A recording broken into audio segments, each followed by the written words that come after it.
Hi creators, പുതിയൊരു വീഡിയോയിലേക്ക് സ്വാഗതം. വളരെ ഇമ്പോർട്ടൻ്റ് ആയിട്ടുള്ള ഒരു വിഷയമാണ് ഇന്നത്തെ വീഡിയോയിലൂടെ ഞാൻ പറയുന്നത്. നിങ്ങളൊരു യൂട്യൂബർ ആണെങ്കിൽ, യൂട്യൂബിൽ വീഡിയോ ചെയ്യുന്ന ഒരു ക്രിയേറ്റർ ആണെങ്കിൽ തീർച്ചയായിട്ടും ഈ ഒരു വിഷയം നിങ്ങൾ മനസ്സിലാക്കേണ്ടതുണ്ട്. കാരണം 2026 ഒരു പക്ഷേ ഈ ഒരു പോളിസി നിങ്ങളുടെ ചാനലിനെ വലിയ രീതിയിൽ എഫക്റ്റ് ചെയ്തേക്കാം. കാര്യം എന്താണെന്ന് വെച്ച് കഴിഞ്ഞാൽ, നമ്മളൊരു ദിവസം നമ്മുടെ ചാനൽ ഓപ്പൺ ചെയ്ത് നോക്കുമ്പോൾ നമ്മുടെ ചാനലിന്റെ മോണിറ്റൈസേഷൻ നഷ്ടപ്പെടുന്ന ഒരു അവസ്ഥ നിങ്ങളൊന്ന് ആലോചിച്ച് നോക്കുക. ഇപ്പൊ 2026 നമുക്കറിയാം, നമ്മുടെ ഒരുപാട് പോളിസികൾ മാറ്റം വന്നിട്ടുണ്ട് എന്നുള്ളത്. അതിൽ ഏറ്റവും ഇമ്പോർട്ടൻ്റ് ആയിട്ടുള്ള ഒരു പോളിസിയെ കുറിച്ചാണ് ഇന്നത്തെ വീഡിയോയിലൂടെ ഞാൻ പറയുന്നത്. അപ്പൊ നിങ്ങൾ ഇതിനെക്കുറിച്ച് വ്യക്തമായിട്ട് മനസ്സിലാക്കുക. കാര്യം എന്താണെന്ന് വെച്ച് കഴിഞ്ഞാൽ, ഓരോ ദിവസവും യൂട്യൂബിൽ ഒരുപാട് ചാനലുകളാണ് മോണിറ്റൈസേഷൻ നഷ്ടപ്പെടുന്നത്. പക്ഷെ എന്തുകൊണ്ട് മോണിറ്റൈസേഷൻ നഷ്ടപ്പെട്ടു എന്നുള്ളത് യൂട്യൂബ് കൃത്യമായിട്ട് പറയുന്നില്ല. അപ്പൊ നമ്മുടെ ചാനലിൽ ഇപ്പൊ നിലവിൽ മോണിറ്റൈസേഷൻ ഉണ്ടെങ്കിൽ അതിങ്ങനെ നമ്മൾ ഡെയിലി എടുത്ത് നോക്കുന്നുണ്ടായിരിക്കും എത്ര ഡോളർ കയറി എന്നുള്ളത്. ഇനി നിങ്ങളുടെ ചാനൽ മോണിറ്റൈസേഷൻ ആയിട്ടില്ലെങ്കിൽ നിങ്ങൾ വാച്ച് ടൈം ഒക്കെ ചെക്ക് ചെയ്യുന്നുണ്ടായിരിക്കുമല്ലോ. ഇപ്പൊ ഫ്യൂച്ചറിൽ നിങ്ങളുടെ ചാനൽ മോണിറ്റൈസേഷൻ ആയി കഴിഞ്ഞാൽ നിങ്ങൾക്ക് വരാൻ പോകുന്ന ഒരു പ്രശ്നം എന്താണെന്ന് വെച്ച് കഴിഞ്ഞാൽ, പെട്ടെന്നൊരു ദിവസം നിങ്ങളുടെ ചാനൽ ഡിമോണിറ്റൈസ് ആവുക. മോണിറ്റൈസേഷൻ പോയി എന്ന് നിങ്ങൾ നോട്ടിഫിക്കേഷൻ കാണാം എന്നുള്ള ഭാഗത്ത്. അപ്പൊ അവിടെ കൃത്യമായിട്ടൊരു റീസൺ ഒന്നും പറയില്ല. നമ്മൾ നോക്കൽ എന്താണ് പ്രോബ്ലം, ഞാൻ ഇപ്പൊ ലേറ്റസ്റ്റ് ആയിട്ട് ചെയ്ത വീഡിയോക്കാണോ പ്രോബ്ലം, ഏത് വീഡിയോക്കാണ് പ്രോബ്ലം എന്നുള്ളതൊക്കെ അറിയുകയാണെങ്കിൽ നമുക്കത് ആ ഒരു വീഡിയോ ഒഴിവാക്കാം, അല്ലെങ്കിൽ അതുപോലത്തെ വീഡിയോസ് ഇനി ചെയ്യാതിരിക്കാം, അങ്ങനെ കുറെ കാര്യങ്ങൾ ചെയ്യാമല്ലോ. പക്ഷെ യൂട്യൂബ് ഇവിടെ ഏത് വീഡിയോക്കാണ് പ്രശ്നം എന്ന് പറയില്ല. അതുപോലെ എന്താണ് പ്രോബ്ലം എന്നുള്ളത് ഒരു ക്ലാരിറ്റി നമുക്ക് തരില്ല. പിന്നെ എങ്ങനെ നമുക്കിത് സോൾവ് ചെയ്യാൻ പറ്റും? വലിയൊരു പ്രശ്നമാണ്. യൂട്യൂബിൽ ഒരുപാട് പേർക്ക് ഈ ഒരു പ്രശ്നം നേരിടുന്നുണ്ട്. അപ്പൊ ഇതിനെ ഒരു വാക്ക് അവർ പറയുന്നുണ്ട്. സാധാരണ നമുക്ക് റീയൂസ്ഡ് കണ്ടന്റ് പ്രോബ്ലം എന്ന് നമ്മൾ കേട്ടിട്ടുണ്ട്. അപ്പോൾ സ്വാഭാവികമായിട്ടും നമുക്ക് റീയൂസ്ഡ് കണ്ടന്റ് നമുക്ക് ഏതിൽ നിന്ന് വന്നു എന്ന് നമ്മൾ കണ്ടെത്തി അത് സോൾവ് ചെയ്യും, അപ്പീലൊക്കെ കൊടുത്തിട്ട്. പക്ഷെ ഇവിടെ റീയൂസ്ഡ് കണ്ടന്റ് എന്ന് ആയിരിക്കില്ല നിങ്ങൾ കാണുന്നുണ്ടാവുക, ഇനോതന്റിക് കണ്ടന്റ് എന്നുള്ള രീതിയിലായിരിക്കും നിങ്ങൾ കാണുന്നുണ്ടായിരിക്കാം. ഒരുപാട് ചാനൽ ഈ ഒരു പ്രശ്നം പറഞ്ഞ് മോണിറ്റൈസേഷൻ പോകുന്നുണ്ട്. അപ്പൊ ഏത് വീഡിയോക്കാണ് ഇവിടെ ഇനോതന്റിക് കണ്ടന്റ് പ്രോബ്ലം എന്നുള്ളത്, ഏത് വീഡിയോക്കാണ് സംഭവിച്ചത് എന്നുള്ളത് നമുക്ക് അറിഞ്ഞു കഴിഞ്ഞാൽ നമുക്ക് സോൾവ് ചെയ്യാം. പക്ഷെ ഇവിടെ അത് പറയാത്തത് ഒരു ക്രിയേറ്ററെ സംബന്ധിച്ചിടത്തോളം വളരെ ബുദ്ധിമുട്ടുള്ള കാര്യമാണ്. മാത്രമല്ല, റീയൂസ്ഡ് കണ്ടന്റ് വന്നു കഴിഞ്ഞാൽ നമുക്ക് അപ്പീൽ കൊടുക്കാമല്ലോ. അതുപോലെ അപ്പീൽ കൊടുക്കാനുള്ള ഓപ്ഷൻ ഇവിടെ ഉണ്ട്. പക്ഷെ അപ്പീൽ എങ്ങാനും റിജക്റ്റ് ആയി കഴിഞ്ഞാൽ പിന്നെ നമ്മൾ ചാനൽ തുടങ്ങുമ്പോഴും അതിനൊക്കെ ഈ ഒരു പ്രോബ്ലം വരാൻ സാധ്യതയുണ്ട് എന്നുള്ളതാണ് പറയുന്നത്. അപ്പൊ തീർച്ചയായിട്ടും വളരെയധികം നമ്മളെ ബാധിക്കുന്ന, ഒരു ക്രിയേറ്ററെ ബാധിക്കുന്ന ഒരു പ്രശ്നമാണ്. ഇപ്പൊ ബാധിച്ചില്ലെങ്കിലും നമ്മളൊന്ന് ഭയക്കേണ്ട ഒരു കാര്യമാണ്. അപ്പൊ ഇവിടെ ഇതെങ്ങനെ നമുക്ക് സോൾവ് ചെയ്യാം എന്നുള്ളതിനെ കുറിച്ച് നമ്മൾ പഠിക്കേണ്ടതുണ്ട്, അറിയേണ്ടതുണ്ട്. അപ്പൊ അത് നമുക്ക് നോക്കാം. ഇവിടെ നമ്മൾ മനസ്സിലാക്കേണ്ട ഇമ്പോർട്ടൻ്റ് ആയിട്ടുള്ള കാര്യം, 4 തരം കണ്ടന്റുകളാണ് പൊതുവെ ഈ ഒരു പോളിസിക്കുള്ളിൽ വരുന്നത്. അത് മനസ്സിലാക്കി കഴിഞ്ഞാൽ ഒരു പരിധി വരെ നമുക്ക് ഈ ഒരു പ്രോബ്ലം സോൾവ് ചെയ്യാം. അതിന്റെ പുറത്തും വരാം. കാരണം ഇത് AI ഉപയോഗിച്ചിട്ടാണ് ഈ ഒരു പോളിസി വയലേഷൻ കണ്ടെത്തുന്നത്, അത് ഞാൻ പറയാം. എന്നാലും 4 തരം കണ്ടന്റുകൾ നമ്മളൊന്ന് ശ്രദ്ധിക്കുക. അതിൽ ആദ്യത്തേത് മാസ് പ്രൊഡ്യൂസ്ഡ് വീഡിയോസുകൾ, അതുപോലെ റിപ്പീറ്റേറ്റീവ് കണ്ടന്റുകൾ, അതുപോലെ ടെംപ്ലേറ്റ്സ് കണ്ടന്റുകൾ, അതുപോലെ ഈസിലി റിപ്ലിക്കേറ്റഡ് കണ്ടന്റുകൾ. അപ്പോൾ ഞാൻ ഈ പറഞ്ഞ 4 തരത്തിലുള്ള കണ്ടന്റുകൾ നിങ്ങൾ ചെയ്യുന്നുണ്ടോ എന്നുള്ളത് നിങ്ങളൊന്ന് ചെക്ക് ചെയ്യുക. ഇതിൽ ആദ്യത്തെ 2 തരം ടൈപ്പ്, ഞാൻ 2 തരം കണ്ടന്റുകൾ പറഞ്ഞല്ലോ. ഒന്ന് മാസ് പ്രൊഡ്യൂസ്ഡ് കണ്ടന്റുകളും 2 റിപ്പീറ്റേറ്റീവ് കണ്ടന്റുകളും. ഇത് രണ്ടും ഏകദേശം ഒരു കണക്ഷൻ ഉള്ള സംഭവങ്ങളാണ്. മാസ് പ്രൊഡ്യൂസ്ഡ് കണ്ടന്റും റിപ്പീറ്റേറ്റീവ് കണ്ടന്റ് നിങ്ങൾക്ക് കേൾക്കുമ്പോൾ തന്നെ മനസ്സിലാകും.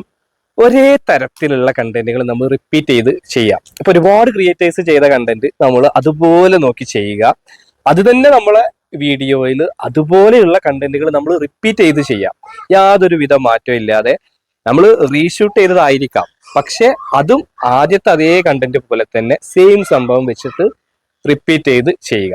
ഇപ്പൊ നിങ്ങൾക്ക് ഏകദേശം കാര്യം മനസ്സിലായിട്ടുണ്ടായിരിക്കും. അതായത് ഒരുപോലെയുള്ള കണ്ടന്റുകൾ മാത്രം നമ്മൾ ചെയ്യുക, യാതൊരുവിധ മാറ്റവും ഇല്ലാതെ. അപ്പൊ യൂട്യൂബിൽ ഒരുപാട് പേര് ചെയ്ത കണ്ടന്റ്, അതുപോലെ നമ്മൾ തന്നെ ഓൾറെഡി ചെയ്ത കണ്ടന്റ്, ഇത് വ്യൂസ് വരുന്നുണ്ട് എന്ന് കരുതിയിട്ട് യാതൊരു മാറ്റം ഇല്ലാതെ നമ്മൾ ഇങ്ങനെ ചെയ്യുക. അപ്പൊ അത് ഇനോതന്റിക് കണ്ടന്റിൽ പെടുന്നതാണ്, നമ്മുടെ ചാനലിന്റെ മോണിറ്റൈസേഷൻ നഷ്ടപ്പെടുന്നതാണ്. അടുത്തതായിട്ട് നിങ്ങൾക്കറിയാം, ടെംപ്ലേറ്റ്സുകൾ ഉപയോഗിച്ചിട്ടുള്ള കണ്ടന്റുകൾ, ഒരേ തരത്തിലുള്ള ടെംപ്ലേറ്റ്സുകൾ നിങ്ങൾ ശ്രദ്ധിച്ചിട്ടുണ്ടായിരിക്കും. പല ചാനലിലും അങ്ങനെ ഉണ്ട്. ഒരേ തരത്തിലുള്ള തംബ്നെയിൽ, നമ്മൾ ഇന്ന് കണ്ട വീഡിയോ സെയിം ആണോ എന്ന് വരെ നമുക്ക് തോന്നും. കാരണം അതേ ഒരു ബാക്ക്ഗ്രൗണ്ടിൽ ഉപയോഗിക്കുന്ന പിക്ചറുകൾ, തംനെയിലുകൾ, ടൈറ്റിൽ, ഡിസ്ക്രിപ്ഷൻ ഇതൊക്കെ സെയിം ആയിരിക്കും. ഒരേ കളർ പാറ്റേണുകൾ, യാതൊരുവിധ വ്യത്യാസവും ഇല്ല എന്നുള്ളത് നമുക്ക് പെട്ടെന്ന് മനസ്സിലാക്കാം. അപ്പൊ ആ രീതിയിൽ ഒരേ ടെംപ്ലേറ്റ്സുകൾ, ഒരേ ബാക്ക്ഗ്രൗണ്ടുകൾ ഉപയോഗിച്ച് നമ്മൾ പലരും വീഡിയോ ചെയ്യുന്നുണ്ട്. ഇപ്പൊ പ്രശ്നം വന്നിട്ടില്ലെങ്കിലും ഇനോതന്റിക് കണ്ടന്റ് എന്നുള്ള പോളിസിയിൽ പെട്ട് നമ്മുടെ ചാനൽ മോണിറ്റൈസേഷൻ നഷ്ടപ്പെടാനും ഒരുപക്ഷെ നിങ്ങൾക്ക് മോണിറ്റൈസേഷൻ കിട്ടിയിട്ടില്ലെങ്കിൽ ഇനി അങ്ങോട്ട് അപ്ലൈ ചെയ്യുമ്പോൾ കിട്ടാതിരിക്കാനും കാരണമാകാം. അതുപോലെ നാലാമത്തത് ഈസിലി റിപ്ലിക്കേറ്റഡ് എന്ന് പറഞ്ഞു കഴിഞ്ഞാൽ ആർക്കും പെട്ടെന്ന് അനുകരിക്കാവുന്ന രീതിയിൽ വളരെ ഈസി ആയിട്ട് വീഡിയോ ക്രിയേറ്റ് ചെയ്യുന്നവര്, ഇപ്പൊ അതിൽ തന്നെ AI ഉപയോഗിച്ചിട്ടൊക്കെ ഉണ്ട്. വളരെ എന്താ പറയാ, പെയ്ഡ് ചെയ്യാതെ, ക്യാഷ് കൊടുക്കാതെ ഫ്രീ സോഫ്റ്റ്വെയർ, ഫ്രീ AI വെബ്സൈറ്റിൽ നിന്നൊക്കെ നമുക്ക് ഒരുപാട് വീഡിയോസ് ഒക്കെ കിട്ടും.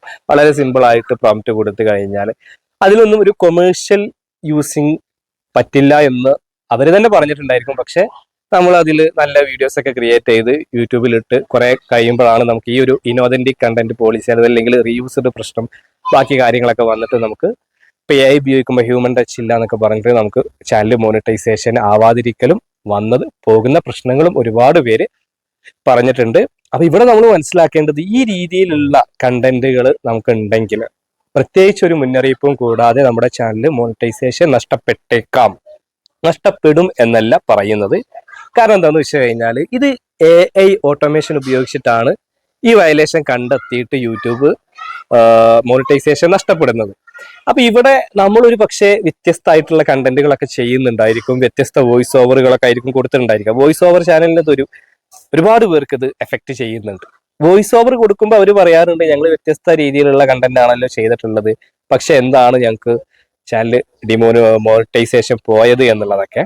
അപ്പൊ അതിന് പ്രധാനമായിട്ടുള്ള കാരണം എന്താണെന്ന് വെച്ച് കഴിഞ്ഞാൽ യൂട്യൂബിന്റെ ഓട്ടോമേഷൻ ഉപയോഗിച്ചിട്ടാണ് ഇത് കണ്ടെത്തുന്നത്. അപ്പൊ ഇതിൽ വയലേഷൻ ഉള്ളതും വയലേഷൻ ഇല്ലാത്തതും പെടാം. അപ്പൊ ആ ഒരു പ്രശ്നത്തിലുണ്ട്. കാരണം നമ്മുടെ ചാനൽ ഒരു പക്ഷേ റൂൾസ് അനുസരിച്ചിട്ട് തന്നെയായിരിക്കും പോകുന്നുണ്ടാവുക. പക്ഷെ യൂട്യൂബിന്റെ ആ ഒരു സോഫ്റ്റ്വെയർ ആപ്ലിക്കേഷൻ ഉപയോഗിച്ച് യൂട്യൂബിന്റെ റൂൾ വയലേഷൻ കണ്ടെത്തുമ്പോൾ ഇതിൽ ഒരു തെറ്റും ചെയ്യാത്ത ചാനലും ഒരുപാട് പേർക്ക് പെടുന്നുണ്ട്. അവർക്ക് അപ്പീൽ കൊടുക്കാനുള്ള ഓപ്ഷൻ ഉണ്ട്. അപ്പൊ ഒരു പക്ഷേ നിർഭാഗ്യവശാൽ അപ്പീൽ റിജക്റ്റ് ആയി കഴിഞ്ഞാൽ പിന്നെ നമുക്ക് ആ ഒരു ചാനലിൽ മോണിറ്റൈസേഷൻ തിരിച്ച് കിട്ടുന്നില്ല എന്നുള്ളത് വളരെ വിഷമമുള്ള കാര്യമാണ്. അപ്പോൾ എന്തായാലും ഈ ഒരു പോളിസിയിൽ നമ്മുടെ ചാനൽ പെടാതിരിക്കാൻ നിങ്ങൾ ഈ പറഞ്ഞ കാര്യങ്ങൾ ശ്രദ്ധിക്കുക. എപ്പോഴും ചാനലിൽ ഒരു യുണീക്നെസ് കൊണ്ടുവരിക. മറ്റുള്ളവരുടെ എന്തെങ്കിലും നിങ്ങൾ എടുത്ത് ചെയ്യുന്നുണ്ടെങ്കിൽ നിങ്ങളുടേതായിട്ടുള്ള ഒരു സ്റ്റൈൽ അതിലേക്ക് കൊണ്ടുവരാൻ ശ്രമിക്കുക. ടൈറ്റിൽ, ഡിസ്ക്രിപ്ഷൻ വ്യത്യസ്തമാക്കുക. ഒരേ ടെംപ്ലേറ്റ്സുകൾ ഉപയോഗിക്കാതിരിക്കുക. ബാക്ക്ഗ്രൗണ്ട് ഇമേജുകൾ ഒരേ ഫോട്ടോ വെച്ചിട്ട് വോയിസ് ഓവർ ചെയ്യുന്നവർ പ്രത്യേകം ശ്രദ്ധിക്കുക. കാരണം മറ്റുള്ളവരൊക്കെ എന്തെങ്കിലും വ്യത്യാസം അതിൽ യൂട്യൂബിന് ഐഡന്റിഫൈ ചെയ്യാൻ പറ്റും. പക്ഷെ വോയിസ് ഓവർ ചെയ്യുന്നവർ ഫേസ് കാണിക്കാതെയാണ് വീഡിയോ ചെയ്യുന്നത്. ഫേസ് കാണിച്ചിട്ട് വീഡിയോ ചെയ്യാൻ പറ്റും എന്നുണ്ടെങ്കിൽ നിങ്ങൾ മാക്സിമം ഫേസ് കാണിച്ച് ചെയ്യുക. ഫേസ് കാണിക്കാത്തവർക്കാണ് ഈ ഒരു പ്രോബ്ലം വരാൻ ചാൻസ്. കാരണം ഫേസ് കാണിക്കുന്നതോടുകൂടി നമ്മുടെ ഐഡന്റിറ്റിയും അതോടൊക്കെ റിവീൽ ആയതുകൊണ്ട് ഈ ഒരു പ്രശ്നം ഒരു പരിധി വരെ നമുക്ക് സോൾവ് ചെയ്യാൻ പറ്റും. അതുപോലെ ചിലർ ചെയ്യുന്ന മിസ്റ്റേക്കാണ് ഒരു പ്രത്യേക ടൈപ്പ് ഷോർട്സിന് വ്യൂസ് വന്നു കഴിഞ്ഞാൽ ഒരു ദിവസം തന്നെ 5-6 ഷോർട്സ് അതേ പാറ്റേണിൽ ചെയ്യാം. അങ്ങനെ ചെയ്യാതിരിക്കുക. നമ്മൾ ഒരുപാട് ഷോർട്സ് ഒരേ പാറ്റേൺ പിടിച്ച് സെയിം ഡേ ചെയ്യരുത്. അതുപോലെ പലരും ചെയ്യുന്ന കാര്യമാണ് ടൈറ്റിൽ, ഡിസ്ക്രിപ്ഷൻ ഒരു തവണ സക്സസ് ആയി കഴിഞ്ഞാൽ അതേ പാറ്റേൺ പിടിച്ച്, ഞാൻ ഓൾറെഡി പറഞ്ഞു, ഞാൻ വീണ്ടും പറയാണ്, ഇതിൽ നിന്ന് എങ്ങനെ സോൾവ് ചെയ്യാം, ഇത് എങ്ങനെ പരിഹരിക്കാം, നിങ്ങൾക്ക് വരാതിരിക്കാം എന്നുള്ളതിന് വേണ്ടി ഞാൻ വീണ്ടും ഓർമ്മിപ്പിക്കുകയാണ്. ഒരു പക്ഷെ നിങ്ങൾക്ക് അങ്ങനെ ഒരു ഹൂക്ക് ടൈറ്റിലും ഹൂക്ക് മൊമെന്റും കിട്ടിക്കഴിഞ്ഞാൽ അത് റിപ്പീറ്റ് ചെയ്ത് ഈ ഒരു പോളിസിയിൽ നിങ്ങളുടെ ചാനൽ പെടാതിരിക്കാൻ നിങ്ങൾ ശ്രദ്ധിക്കണം. അപ്പൊ തീർച്ചയായിട്ടും നിങ്ങൾ എല്ലാവരും യൂട്യൂബിനെ വളരെ സീരിയസ് ആയിട്ട് കാണുന്നവരാണ്. അപ്പൊ നിങ്ങളുടെ ചാനലിൽ ഈ ഒരു പ്രോബ്ലം വരാതിരിക്കാൻ വേണ്ടി ഞാൻ ഈ പറഞ്ഞ കാര്യങ്ങളൊക്കെ ശ്രദ്ധിച്ച് ചാനലിൽ വീഡിയോസിൽ ഒരു നിങ്ങളുടേതായിട്ടുള്ള രീതിയിൽ മാറ്റങ്ങൾ വരുത്തി ഒരു ഐഡന്റിറ്റി വെളിവാക്കി ചെയ്യാൻ ശ്രമിക്കുക എന്നുള്ളതാണ് പറയാനുള്ളത്. നിങ്ങളുടെ എല്ലാവരുടെയും ചാനൽ സേഫ് ആയിരിക്കട്ടെ, ഇതുപോലെയുള്ള പ്രശ്നങ്ങൾ വരാതിരിക്കട്ടെ. എന്തായാലും ഈ ഒരു വീഡിയോ നിങ്ങൾക്ക് ഉപകാരപ്പെട്ടുവെങ്കിൽ തീർച്ചയായിട്ടും നിങ്ങൾ ലൈക്ക് ചെയ്യുക. നിങ്ങളുടെ അഭിപ്രായങ്ങളും നിർദ്ദേശങ്ങളൊക്കെ താഴെ കമന്റ് ബോക്സിൽ രേഖപ്പെടുത്തുക. നിങ്ങൾ ആദ്യമായിട്ടാണ് ഈ ചാനൽ കാണുന്നതെങ്കിൽ ചാനൽ ഒന്ന് സബ്സ്ക്രൈബ് ചെയ്യുക, കൂടാതെ ബെൽ ബട്ടൺ കൂടി അമർത്തുക. അപ്പൊ യൂസ്ഫുൾ ആയിട്ടുള്ള മറ്റൊരു യൂട്യൂബ് ടിപ്സുമായി നമുക്ക് വീണ്ടും കാണാം. അതുവരെ ബൈ.